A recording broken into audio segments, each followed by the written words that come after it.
नमस्कार दोस्तों। चाइना से बड़ी ही अजीबोगरीब खबरें आनी शुरू हो गई हैं। आपने कभी भी यहाँ पर जो जिहादी हैं इन्होंने कोई काम कर दिया, बॉम्ब ब्लास्ट कर दिया, चाकू मार दिया, कभी नहीं सुना होगा, क्योंकि जिहादियों के साथ यही काम चाइनीज गवर्नमेंट कर रही है। लेकिन अभी पिछले 5 से 6 दिन से अजीबोगरीब खबरें आनी शुरू हो गई। जुहाई में एक आदमी ने गाड़ी चलाई और वहां पर जो लोग एक्सरसाइज कर रहे थे स्पोर्ट्स सेंटर के पास, उनको मार दिया गाड़ी के नीचे लाकर। तेजी से गाड़ी लेकर आया वो फिल्मी स्टाइल में और लोगों को मार दिया। 35 से ज्यादा लोग मारे गए हैं और 40 से ज्यादा लोग सीरियसली इंजर्ड भी हैं। गवर्नमेंट ने यहां पर जो पूरी न्यूज है उसको दबा लिया। बात समझ आती है, क्योंकि यहां पर उनको लगता है कि पहले इन्वेस्टिगेट किया जाए एंड ये अपने नाम कंट्री का खराब करना भी नहीं चाहते। लेकिन आज ही एक न्यूज और आ गई वूशी जगह से। वहां पर एक स्टूडेंट था, यानी कि अभी अभी पास आउट हुआ था यूनिवर्सिटी से, उसने 8 लोगों को चाकू मारकर हत्या कर दी है। अब आप सोचकर देखिए, ये न्यूज कभी आपने चाइना में सुनी है? कभी भी न्यूज कहीं भी कवर नहीं होती है। ये आज की न्यूज है। 8 लोगों को मार दिया। ऐसा क्या हो गया कि चाइना में एकदम से लोग पागल हो गए, या इनके अंदर भी जिहादीपन आ गया है? मदरसे तो यहां पर है नहीं, चक्कर क्या है, ये इसके ऊपर बात करेंगे उमेश जी के साथ। कोई भी सेंसेशन नहीं है और इससे पहले भी एक दो हरकतें हुई हैं पिछले 1 महीने में जो बहुत ही सनसनीखेज हैं। पूरे इंटरनेशनल मीडिया में चुप्पी है, क्योंकि चाइना ने सबका मुंह बंद कराया हुआ है, लेकिन डिस्कस करना जरूरी है। उमेश जी, जय सिया राम। जय सिया राम। सर, ये चाइना में ये जो सारी किलिंग्स हो रही हैं, चाइना ने बोल दिया कि हमें अपनी आत्मा को सर्च करना पड़ेगा। भाई, इन्होंने तो बोला था कि आत्मा होती ही नहीं है, अब ये आत्मा सर्च करने लग गए हैं। ये क्या चक्कर हो गया? सर, मैं व्यूअर्स को बताना चाहूंगा, चाइना का इंटरनल सिक्योरिटी बजट जो चाइनीज गवर्नमेंट अपने सिटीजन के ऊपर सर्वेलेंस करती है, यहाँ तक कि उनके लिप मूवमेंट्स रिकॉर्ड करती है, उनके फेशियल रिकग्निशन रिकॉर्ड करती है, वो उनके मिलिट्री बजट से भी ज्यादा है।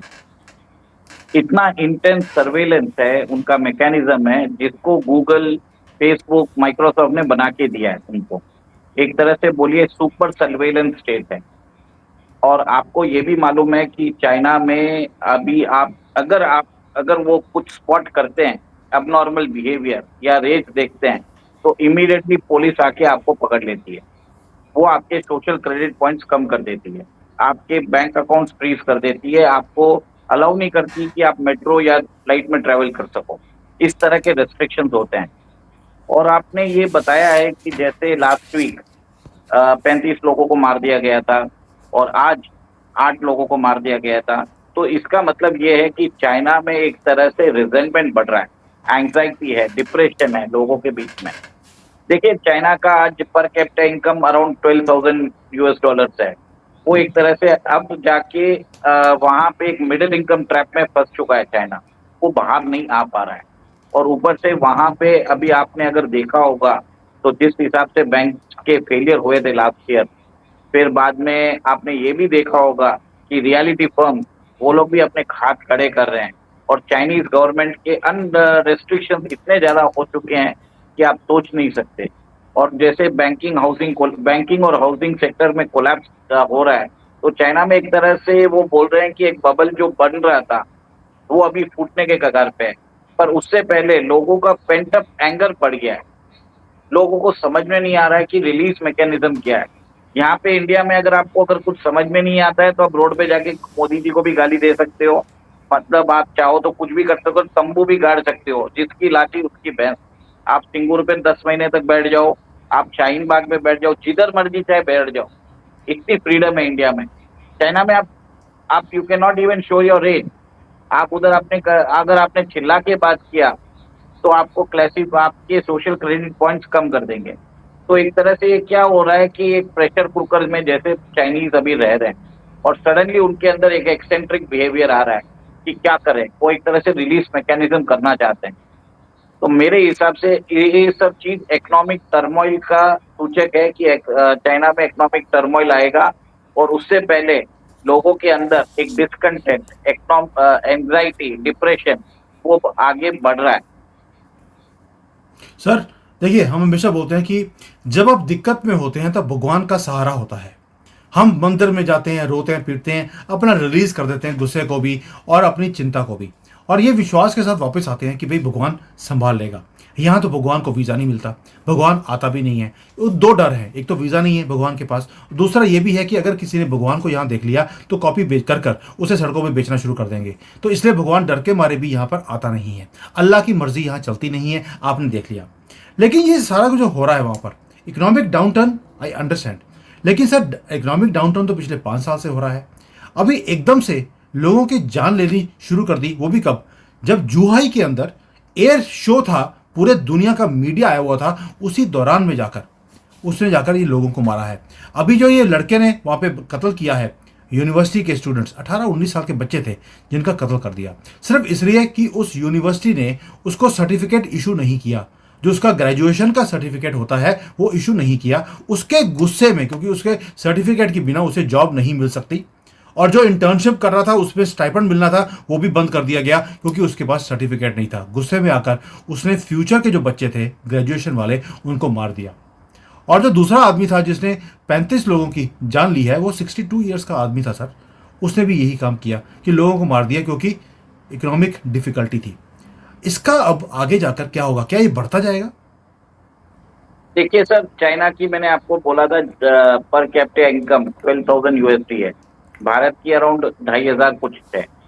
तो मतलब आज भी चाइना के मुकाबले भारत में चाइना भारत के मुकाबले 5x है, 5x ऑफ इंडिया है। इतनी समृद्धि है, उसके बावजूद भी अगर चाइनीज अगर अपना गुस्सा रिलीज कर रहे हैं इस मैनर में, मेरा मानना ये है कि चाइना में आगे जाके जो 1990 में हुआ था, जो प्रोटेस्ट हुआ था वहाँ पे स्टूडेंट्स ने जो किया था, वो वापस रिपीट हो सकता है।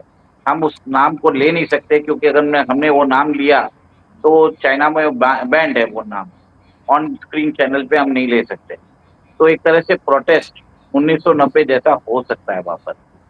सेकेंड, एक चीज है कि चाइना के अंदर आपने बोला सोल सर्चिंग, वहां पे आप सिर्फ वर्शिप कर सकते हो लॉर्ड जी जिनपिंग को। लॉर्ड जी जिनपिंग के नाम से आपको सारी शपथ लॉर्ड जी जिनपिंग के नाम से लेनी है, सीसीपी के नाम से लेनी है।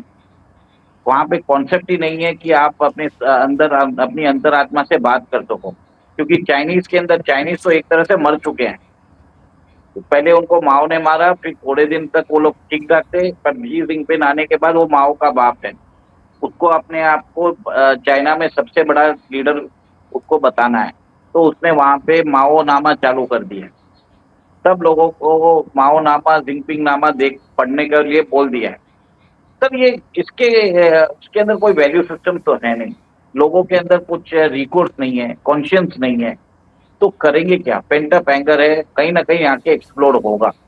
और मैंने तो यहाँ तक सुना है कि सोशल मीडिया में बहुत तरीके से अजीब व गरीबी प्रोटेस्ट हो रहे हैं, लोग साइकिल्स में जा रहे हैं एक सिटी से दूसरे सिटी, एक तरह से ट्रेंड हो रहा है। तो people are looking for a relief mechanism. मेरा ये मानना है कि चाइना में आगे जाके सिचुएशन और खराब होगी, और हमने तो यहाँ तक बोल दिया कि चाइना का विघटन भी हो सकता है सडनली एक दिन, तो वो भी पॉसिबिलिटी चलिए लग रही है। सर, यहाँ पर सिचुएशन का देखिए, आपको मैंने 2 दिखाए हैं।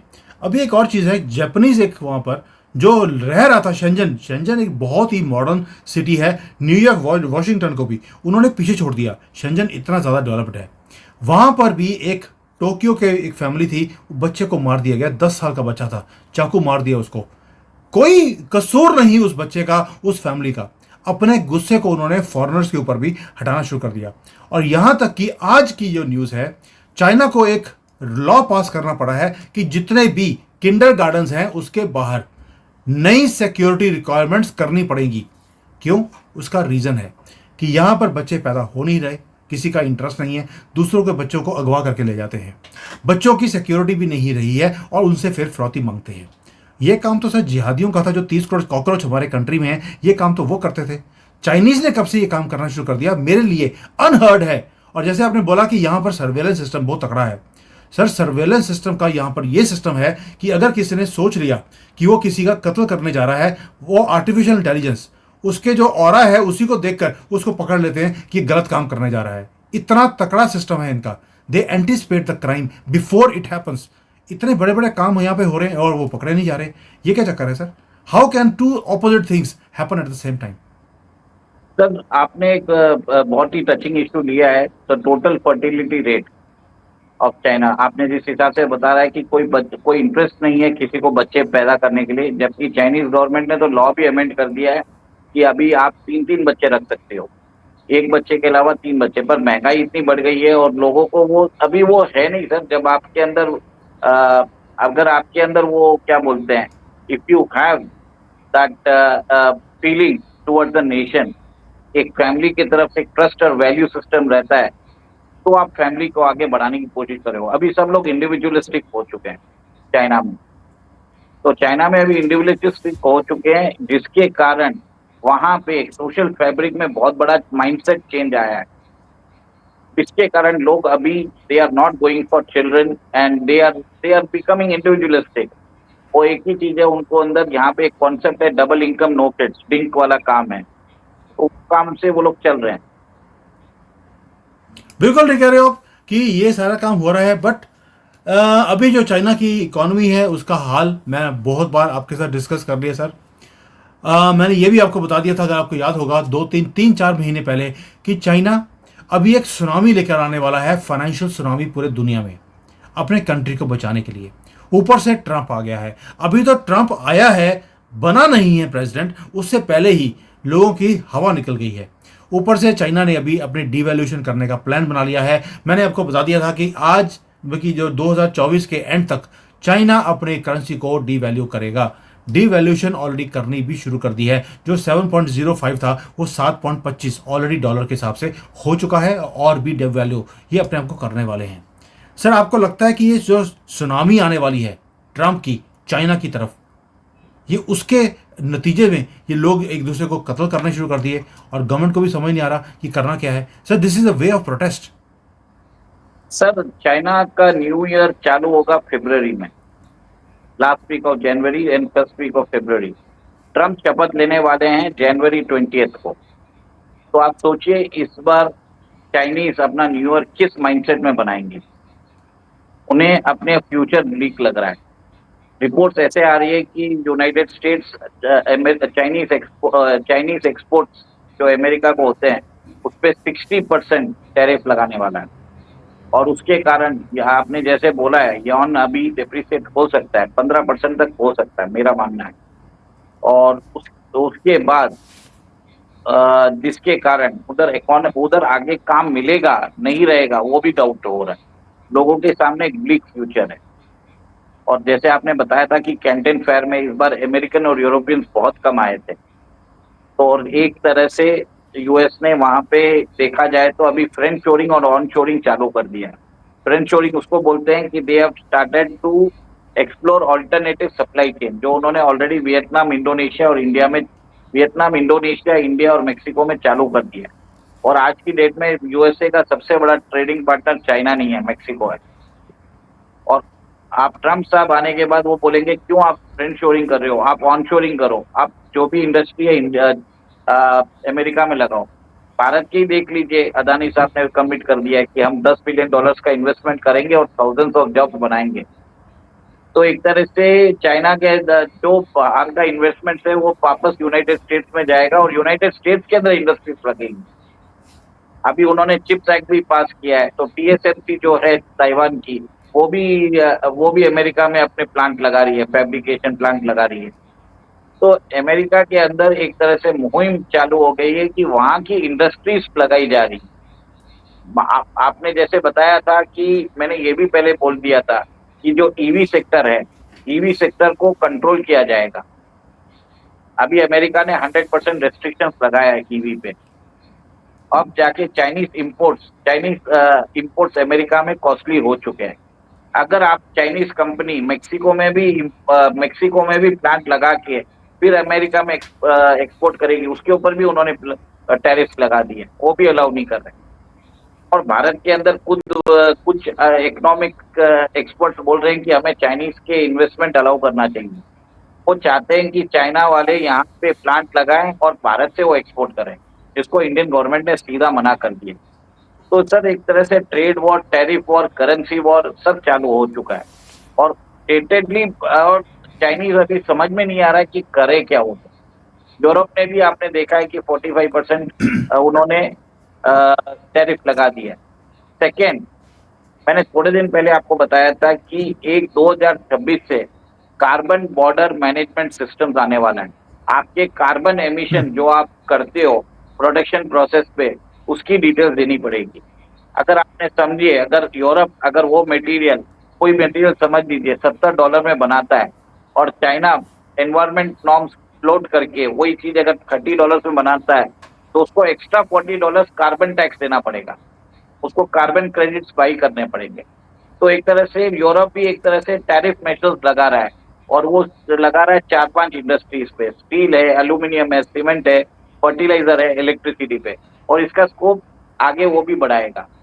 तो सर एक तरह से वर्ल्ड के अंदर जो ग्लोबलाइजेशन था वो अभी खत्म हो रहा है, और अब जाके हो रहा है कि प्रोटेक्ट, जो जितना भी मेजर्स है, सारी कंट्रीज बोल रही है make America great again, make India great again, make Europe great again. ये सब चालू हो चुका है। सब लोगों को अपना कैपिटल उधर ही चाहिए। इनफैक्ट मेरे हिसाब से जल्दी कैपिटल कंट्रोल्स भी आ जाएंगे। कैपिटल कंट्रोल्स का मतलब ये होता है कि you will not be able to freely take your funds from in one country to another country. वो एक तरह से रेस्ट्रिक्शंस आ जाएंगे। तो आप देख लीजिए सर, आगे जाके प्रॉब्लम तो बढ़ना ही है चाइना को। चाइनीज जिस हिसाब से चाइनीज न्यू ईयर के बाद उनको अपना फ्यूचर ब्लिक नजर आ रहा है। और आपको मालूम है सर चाइना में लोग आप कट थ्रोट कंपटीशन के साथ काम करते हैं। तो वो उन्होंने अभी तक अच्छा टाइम देखा है। They have not seen the bad time. जिस हिसाब सर से मैं कल उनकी एक मार्केट में उनकी जाकर आया हूँ यहाँ पर। आप इमेजिन नहीं कर सकते कि क्या हालत थी दुकानदारों की वहाँ पे। अगर वो देखते हैं कि कोई कस्टमर आ रहा है, सारे वो आपको उठा के ले जाते हैं, जैसे कि अर्थी उठा के लेके जा रहे हो कि प्लीज़ हमारी दुकान में आ जाइए, हमारे से सामान खरीद लीजिए। लेकिन सर आज चाइना ने बोल दिया बाइडन को, आज की ही न्यूज़ है कि we are ready to deal with Trump on mutual cooperation. पहले तो बोलते थे कि ट्रंप को आने नहीं देंगे, अब ट्रंप आ गया है तो बाइडन को मिलने गए कि किसी तरीके से इसकी गवर्नमेंट ना बने। जब उनको दिखता है कि शायद हो सकता है कि गवर्नमेंट बनने की पूरी पॉसिबिलिटी है, कोई भी जो वर्ल्ड वॉर कराने की कोशिश की जा रही है वो नहीं हो रहा है अभी, तो इन्होंने बोल दिया कि we are ready to cooperate. क्या ये अपने आप को बचाने का एक तरीका नहीं है चाइना का? क्या ये बचा सकेंगे ये अपने आप को?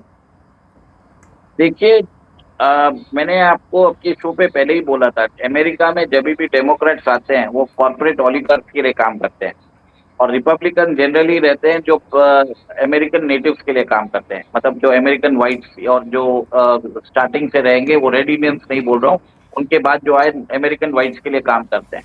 अगर आपने ट्रम्प एडमिनिस्ट्रेशन देखा भी है, उसके अंदर एंटी चाइना हॉक्स भरे हुए हैं, प्रो इसराइल लॉबी भरी हुई, व्हाइट सुप्रमिस्ट भरे हुए हैं।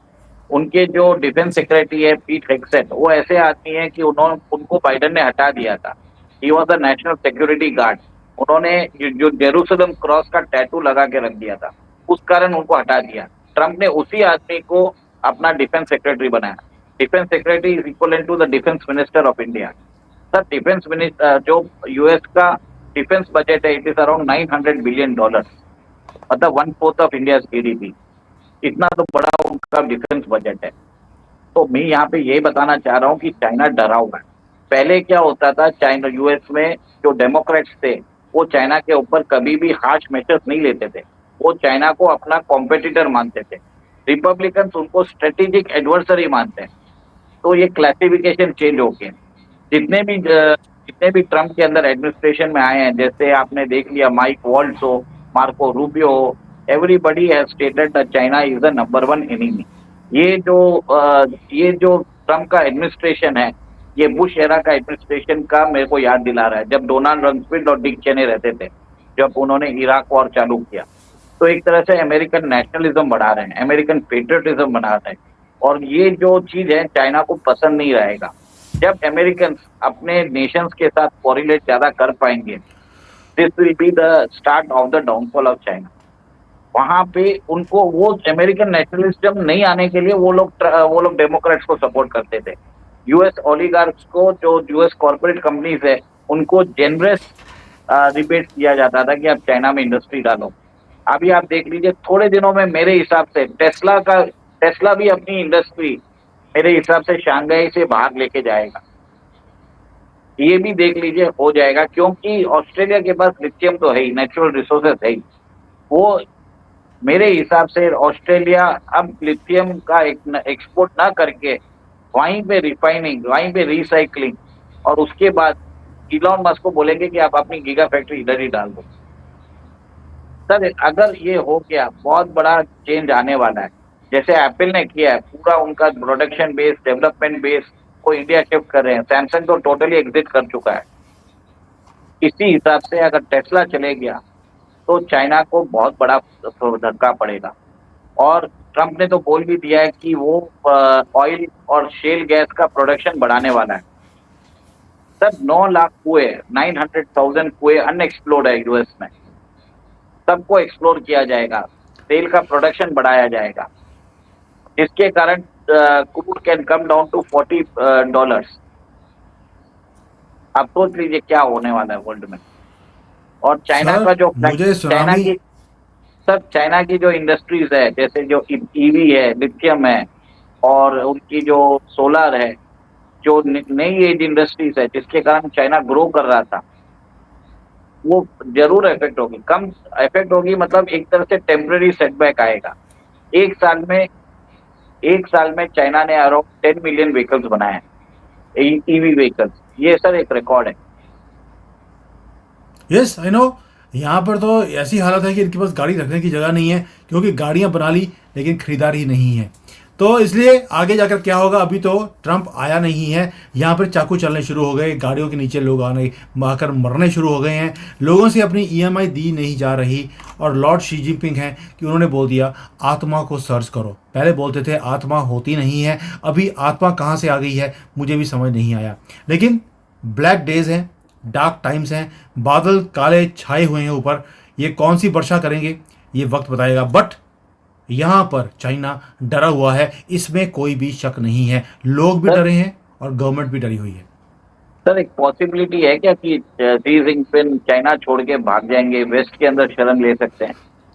क्या ये पॉसिबिलिटी आपको लग रही है? चलिए मैं आप इसका इसके ऊपर जवाब कोई नहीं दे कमेंट नहीं दे सकते, सकता हूँ। आप इसका जवाब ऑन रिकॉर्ड नहीं दे सकते, बट बस हमें समझ में आ गया है। जैसे शेख हसीना भागी थी बांग्लादेश से, शी जिनपिंग चाइना से भागेंगे क्या, वो आप जवाब ऑन रिकॉर्ड तो नहीं दे सकते, पर हम चाहेंगे दर्शकों को इसका जवाब आप इसको कमेंट सेक्शन में पक्का दीजिए। सोच कर देखिए कि शी जिनपिंग चाइना छोड़कर अगर जा रही है और उन्हें रखने के लिए कोई भी हार नहीं कर रहा एक्सेप्ट ताइवान। बाकी आपके ऊपर छोड़ता हूँ। Thank you. जय हिंद एंड थैंक यू। वंदे मातरम। वंदे मातरम।